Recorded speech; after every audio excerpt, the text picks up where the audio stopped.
essaye d'aller bien. C'est un grand mot. Mais voilà. Là, je me fais un café parce qu'il est 8h. Et 8h32 et on est le 17 avril. Je suis toujours chez mes parents. Je pars vendredi parce que... Non, je sais pas quand je pars. Parce que mes parents reviennent demain. Donc on verra à quelle heure ils viendront demain. Là, c'est café, il n'y a plus d'eau, presque. Je dois aller remettre.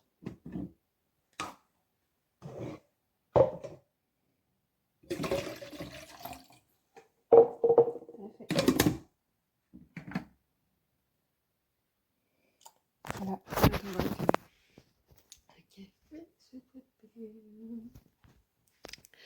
programme de jour, il n'y en a pas. J'ai pris mon médicament ce matin, donc c'est bon. Et puis, je verrai ce que je vais faire après parce que je sais pas. Je ne sais pas ce que je vais faire.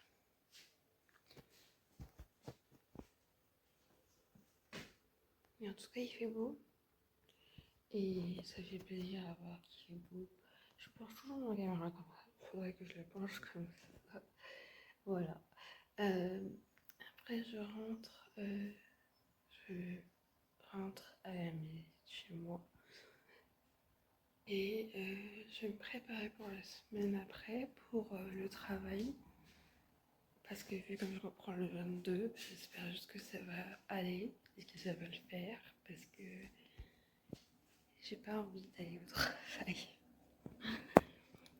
Parce que le travail, c'est une source de stress pour moi. Et avec une collègue un peu imposante, des gens un peu qui sont moins. Bon, il y en a partout.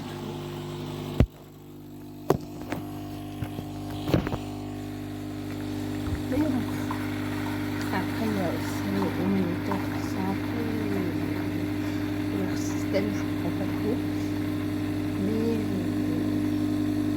déjà, c'est censé être un truc, un lieu ordinaire pour handicapés, pour les personnes qui ne peuvent pas travailler. Mais finalement, ils veulent qu'on travaille ailleurs. On va trouver la logique. Trouver un travail alors que tu as un handicap, vas-y, fais-le, mais vous insistez à partir pour que les personnes prennent notre place pour justement qu'ils ont la chance de eux aussi travailler dans le monde ordinaire alors qu'ils ne peuvent pas parce qu'ils ont un handicap. Voilà. Ils essayent entre guillemets de me faire partir de l'ESAT en disant que les problèmes, il y en aura partout où tu en auras. Oui, mais vous êtes un ESAT spécial pour handicapés. C'est la logique du truc. Le seul problème, c'est que les moins handicapés, parce que mon handicap se voit pas, les moins handicapés sont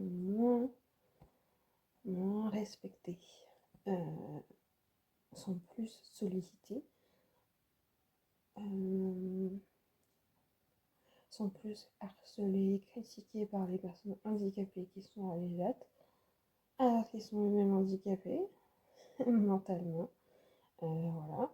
Parce que vu comme j'ai pas beaucoup d'handicap, sont un peu jaloux de ma vie. Voilà. Ils sont un peu jaloux de ma santé. Alors que ma santé, clairement, en ce moment, elle est pas si top que ça. Parce que j'ai à l'hôpital et il y a eu non. Voilà, c'est le quiproquo. Et ils sont un peu jaloux des autres qui se met en arrêt maladie. Parce qu'il y en a un et il y en a qui sont d'accord avec ça.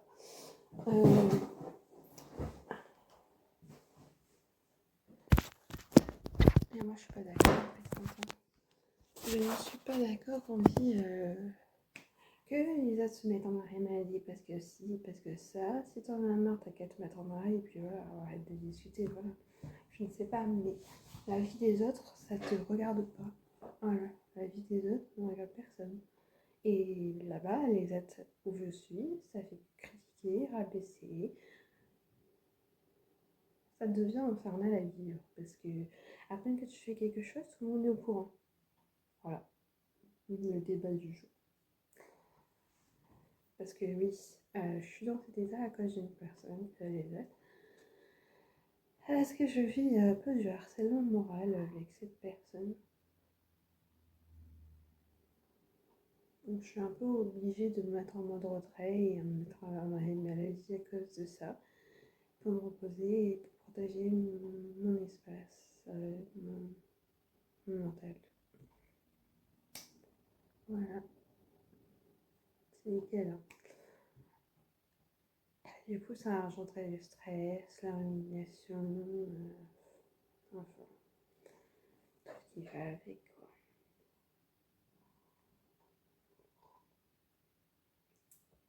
Bienvenue dans le monde du travail, lequel j'ai choisi d'y aller alors que je ne savais pas. Au début, ça s'est bien passé. Mais après, le système et tout fait que depuis qu'il y a la nouvelle directrice, il y a sont full stressés, les moniteurs sont méchants avec les autres, répondent hyper mal à d'autres personnes. Enfin bref, c'est trop.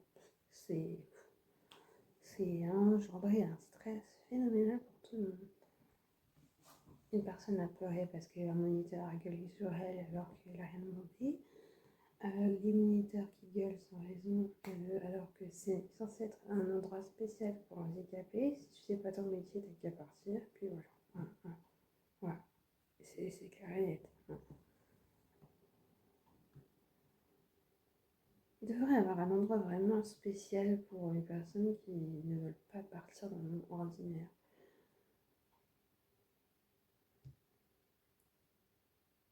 Parce que le monde ordinaire, c'est très difficile, en fait, compte de travailler quand tu as un handicap comme le mien qui ne se voit pas et que tu es tout le temps obligé de te justifier que. Parce que les gens se disent, mais t'as la vie belle, t'as la vie heureuse, t'es jeune. Mais même si on est jeune, on peut tous avoir un problème. Et puis voilà, j'ai 22 ans et j'en ai la preuve que je peux pas être parfaite. Je fais des vlogs, etc. Mais ça veut pas dire que à côté, ma vie en ce moment est pas très ça. Je suis chez mes parents pendant une semaine, c'est pas pour rien. Parce que si ma voisine veut casser le bonbon, ça c'est un quiproquo. Mais enfin bref, la vie est des aléas. Mais bon, c'est pour ça que je fais des vlogs et que je filme. Parce que ça me fait du bien et parce que aussi c'est un truc que je veux partager parce que la vie n'est pas simple pour tout le monde. Donc voilà. Le travail, ça fait chier, il faut le dire. Tout simplement. Pour, pour mes parents aussi. Pour mon père, c'est pareil. Ma mère, elle est mère au foyer, donc c'est difficile pour elle de faire mère au foyer tous les jours, mais c'est bon. Et mon père, bah voilà, c'est l'exemple même que le travail, c'est de. Voilà, je vais pas dire le mot. Le travail, ça va être partout pareil. En 2026, les gens ne savent pas travailler en communauté. Ils ne savent pas être bienveillants. Voilà. Ça va durer des temps. Je refais. Non, je ne fais pas. J'ai fait une introspection de ce qui m'arrive. Voilà, et la lumière, s'il te plaît, tu peux revenir. Ce serait bien pour la vidéo. Tu veux pas venir? Ah, merci infiniment.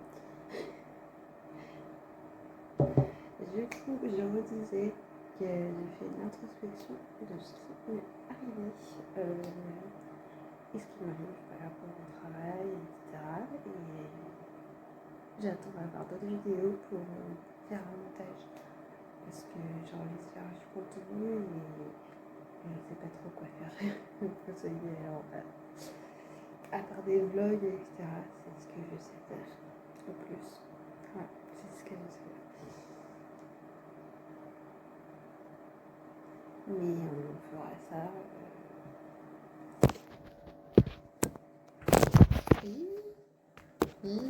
La catastrophe ambulante. Pardon. Je vais peut-être filmer tout ce que je fais en ce moment-là. Je vais faire une semaine où je vous montre réellement c'est quoi ma vie. Hein, pour que vous voyez en contexte ce que moi je vis. Que je sois triste, déprimée, que je pleure, parce que oui, ça m'arrive de pleurer, mais je n'ai pas envie d'être comme tout le monde et me montrer en caméra que je pleure. Ça ne sert à rien. Sur cette chaîne, ça va être que la bonne humeur et pour que la personne voit aussi que même dans les moments difficiles, on peut y arriver à être heureux. Mais je ne vais pas montrer des pleurs parce qu'on en a assez et je pleurais que hors caméra parce que c'est ma chaîne et je veux la bonne vibe sur cette chaîne YouTube. Donc si ça va pas, je veux la bonne vibe. Alors vous et moi, on va passer une semaine ensemble, ou à moi, ensemble, ou 2 mois, ou 3 mois, je sais pas. Et bien sûr, je filmerai mes 22 ans tout au long. Non, 22 ans, jusqu'à que j'ai 23 ans. Parce que oui, bientôt j'ai 23 ans en août. Bientôt, c'est un grand mot. Mais entre guillemets, je filmerai jusqu'à que j'ai mes 23 ans. Pigé. Ça va me repousser. Enfin, j'espère que ça va me booster. Et j'essaierai de parler un peu plus fort. Enfin, je suis chez mes parents, donc je peux en profiter. Mais chez mes voisins, j'ai un peu du mal à parler fort. Mais on va affronter cette peur. Voilà, on va affronter cette peur.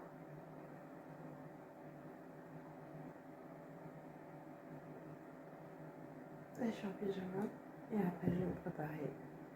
Et après, je ne sais pas ce que je vais faire, mais on verra bien. Il y aura du contenu. Ouais, il y aura du contenu. Enfin, j'espère juste que ce sera pas trop long. Parce que quand je parle, je parle. Mais je vais faire juste une vidéo à part de ça, là. Voilà, une introspection de ce qui va arriver après. Pour éviter que dans les vlogs, ça fasse trop long. Voilà. Sur ce, bonne semaine. Et à peut-être à une prochaine vidéo si jamais je décide de le faire. Comment j'arrête? Petit café, café.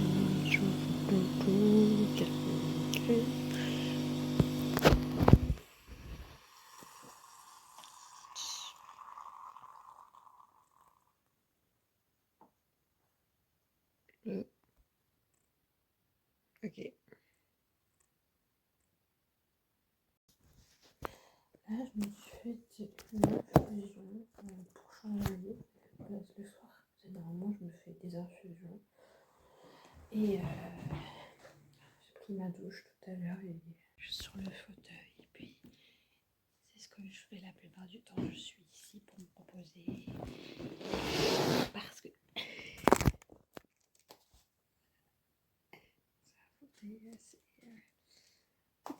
je peux m'embraser et je m'occupe l'esprit. J'essaie de changer un peu que d'être tout le temps sur le téléphone.